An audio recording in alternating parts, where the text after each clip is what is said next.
Good morning. You're watching the weekly review of 360 News. I am Joan Mowahed. And I am Katerina Kadabashi, and those are your headlines for today. We begin with breaking news. Attacks in Paris at the Bataclan and other assaults leave many dead. Aung San Suu Kyi's opposition NLD wins early seats in Myanmar's elections. A mysterious bright light in the sky sent Californians into panic. Trump says Bush's advisor approached him about becoming vice president. Russia's Athletics Federation is suspended from international competition, including the Olympic Games. For world news, France declares a national state of emergency and closes its borders after at least 120 people were killed in gun and bomb attacks in Paris. Around 80 people were reported to have died at the Bataclan concert hall in central Paris. Multiple gunmen took hostages there before being overpowered by the police. Others died in a reported suicide blast near the Stade de France and gun attacks only on city center restaurants. 7 attackers were reported killed as Paris residents had been asked to stay indoors while approximately 1,500 military personnel are being deployed across the city. After arriving at the concert hall, President François Hollande said the attackers would ultimately fight without mercy. Votes are being counted in Myanmar's first openly contested national election for 25 years. A spokesman for Aung San Suu Kyi's opposition National League for Democracy announces that the party won 80% of the votes nationwide, based on its unofficial data collated from polling stations across the country. In early results from Sunday's vote, the National League for Democracy won at least 49 of 54 seats declared so far in the lower house of parliament. Hundreds more results, including many far remote areas with poor infrastructure, need to be announced before the full picture becomes clear. Voting was generally smooth, observers say, with some isolated irregularities. The mysterious bright light that traveled quickly over Orange County and neighboring areas late on Saturday led to fevered speculation online over its origin.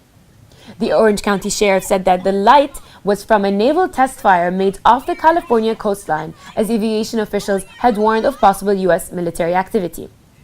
The videos posted online show a bright flare rising high as a wide bright blue flash emerges in a cone shape. Many videos continue to track the light for several minutes. Eventually, media in California confirmed that the light came from an unarmed Trident missile fired from the USS Kentucky Navy submarine.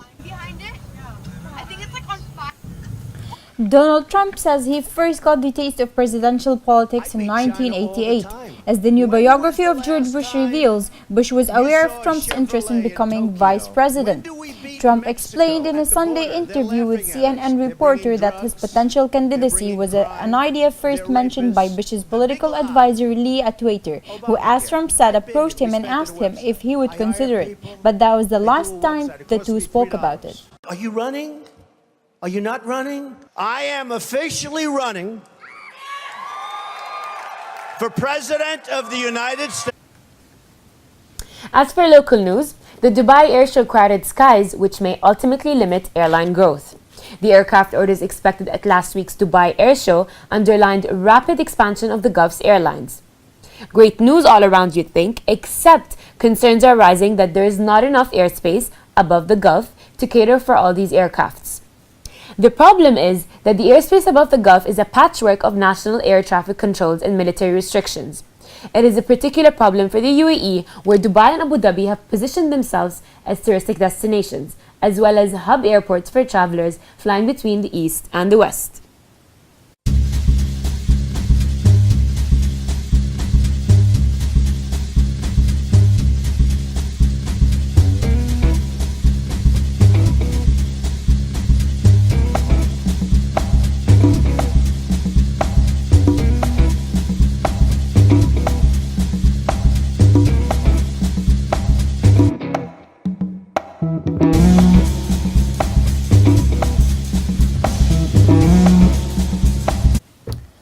RTA declares massive road development plan for Dubai Airport Road. The Roads and Transport Authority, also known as RTA, has announced a roads improvement plan to ease traffic congestion around Dubai International Airport. The RTA has awarded a contract for upgrading Airport Road at a cost of 404 million dirhams. Matar Al-Tayr, Director General and Chairman of the Board of Executive Directors of the RTA, says that the upgrading of Airport Road is an important plan developed by the RTA to cater to the projected growth in the number of travelers through Dubai International Airport, which is expected to serve about 92 million passengers by 2020. The traffic study emphasizes the importance of accomplishing the Airport Road upgrading project by 2017. A man robs a money exchange store in Ras Al Khaimah with a toy gun. An Asian man who entered the UAE only 18 days ago uses a toy gun to steal nearly 800,000 dirhams from a money exchange store in Ras Al Khaimah. He was arrested by the police with the help of the public 5 minutes after he allegedly committed the crime. The director of Ras Al Khaimah CID said the police operations room received a call at around 11:40 a.m. informing them that a man wearing a mask and carrying a toy gun has threatened the staff of the store and stolen all the money. Also, a number of people saw that the man holding a bag was running away from the money exchange store as they helped the police catch the suspect. Our army, our pride continues to trend in millions. As UAE Armed Forces convoy begins the last leg of their journey home on November the 7th, social media users stormed the internet with pictures, videos, greetings, and words of praise. The 15-kilometer-long soldiers' convoy began between the border of UAE and Saudi Arabia and arrived at Zayed military camp in Suwayhan, Abu Dhabi.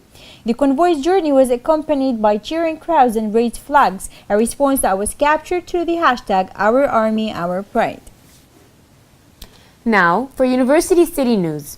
The American University of Sharjah hosts 15 authors from the Sharjah International Book Fair, which started on the 4th of November, as the events were covered by Yasmin Al-Amiri and Malak Jarrar.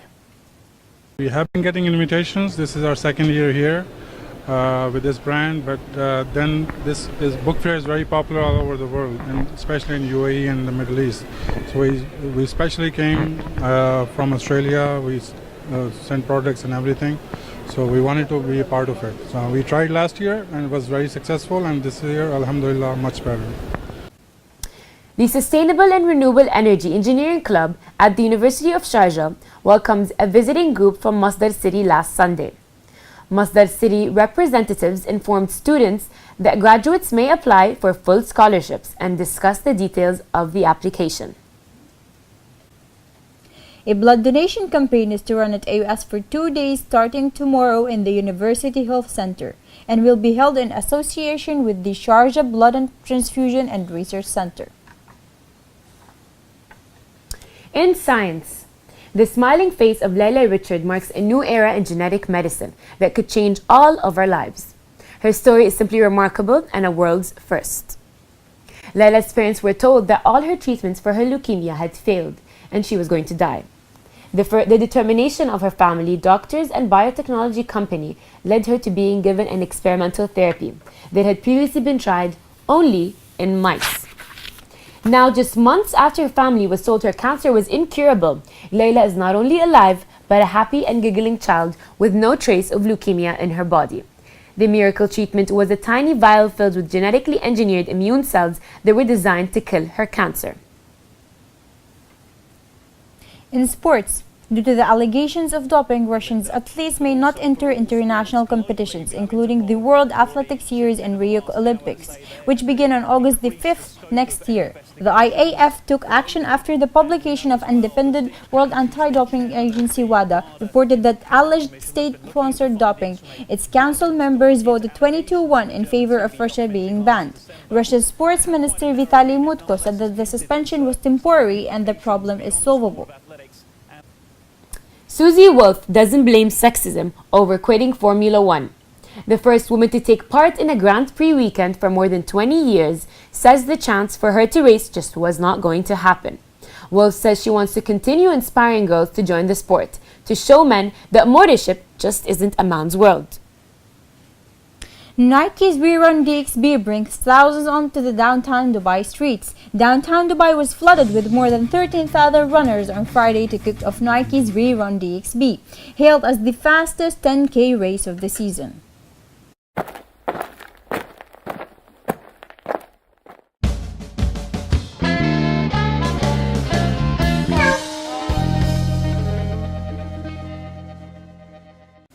In entertainment, with estimated earnings of $135 million in the last year alone, Katy Perry has been named the best paid female musician by Forbes. She beats US rival Taylor Swift, who earns $80 million, moving her to second place. Forbes made the estimates based on industry information as well as interviews with managers and agents, along with the data given by the artists themselves. This covers the period of June 2014 to June 2015. Tim Gunn slams the Kardashian family for their distasteful style and calls Kanye West's fashion line dumb. Just when you thought Kanye West and the Kardashian crew officially made it in the high fashion world, one fashion insider still isn't buying the pieces they are selling. In a new interview for the Huffington Post, Project Runway's Tim Gunn called the family vulgar and distasteful, and that's just the beginning of how he feels. He expressed that when it comes to fashion, he says to people all the time that if you want guidance for your fashion, just consider this. If a Kardashian is wearing it, don't. Just don't wear it. Adele's newly released Hello creates a sensation. The song was released on the 23rd of October 2015 by Exile Recordings as the lead single from her upcoming third studio album, 25. Many covers of this song have been created by aspiring artists and musicians, one of which is a very talented young man singing Adele's latest hit, with a blasting 47,000 views on YouTube. Hello, can you hear me? I'm in California dreaming of at who we used to be when we were younger. What a talent he is! Isn't he? I am Joan Mohamed. And I am Katerina Kadabashi. Thank you for listening to 360 Weekly Review.